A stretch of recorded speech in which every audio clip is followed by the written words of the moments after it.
Halo semuanya, apa kabarnya? Kita hari ini mulai belajar lagi dengan materi yang baru.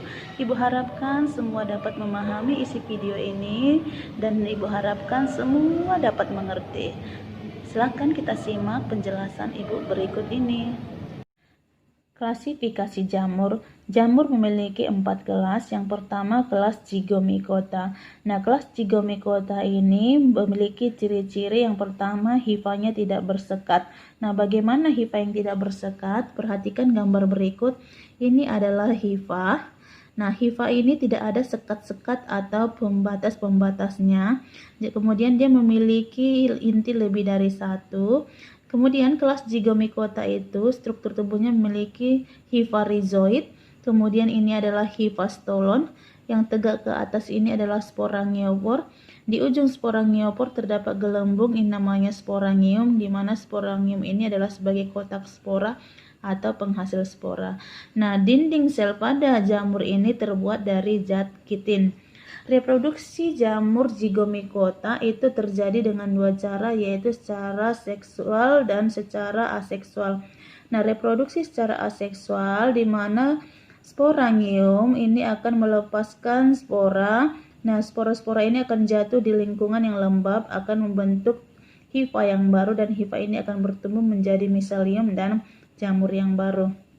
Nah, sedangkan reproduksi secara seksualnya, di mana ini adalah jamur dari Zygomicota, di ujung-ujungnya ini terdapat hifa positif dan hifa negatif. Nah, hifa positif dan hifa negatif ini akan membentuk tonjolan atau trikogan. Nah, kemudian dia akan bertemu, menyatu, membentuk gametangia. Nah, setelah menyatu, mereka akan mengalami plasmogami. Nah, plasmogami itu terjadi peleburan gametangia. Lalu setelah plasmogami akan terjadi karyogami, di mana terjadi penyatuan nukleat atau inti sel untuk membentuk zigot yang diploid. Nah, kemudian ini zigot ini akan melakukan pembelahan secara meiosis, lalu akan menghasilkan namanya zigospora.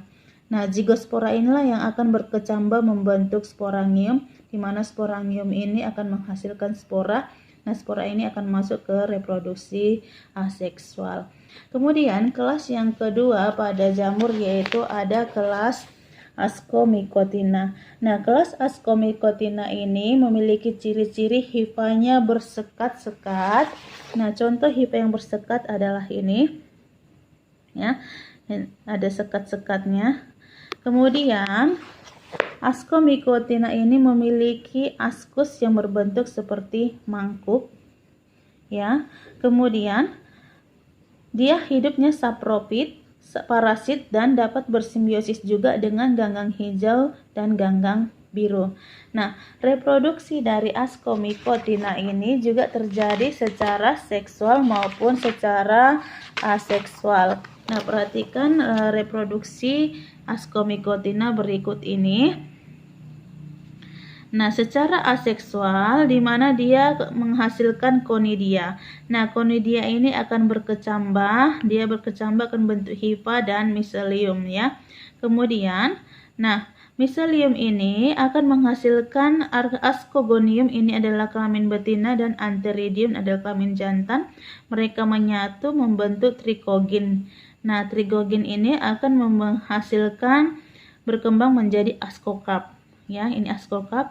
Lalu ascocarp ini akan melakukan karyogami membentuk ascus. Ascus ini akan melakukan pembelahan secara meiosis, itu akan menghasilkan ascospora. Nah, ascospora inilah yang akan menghasilkan spora, ya. Kemudian ascospora ini akan menghasilkan hifa positif dan hifa negatif, di mana dia akan menghasilkan kembali ke reproduksi aseksual. Kemudian kelas yang ketiga ada kelas Basidiomycota. Nah, ini adalah kelas Basidiomycota. Kamu pernah pasti perhatikan jamur seperti ini.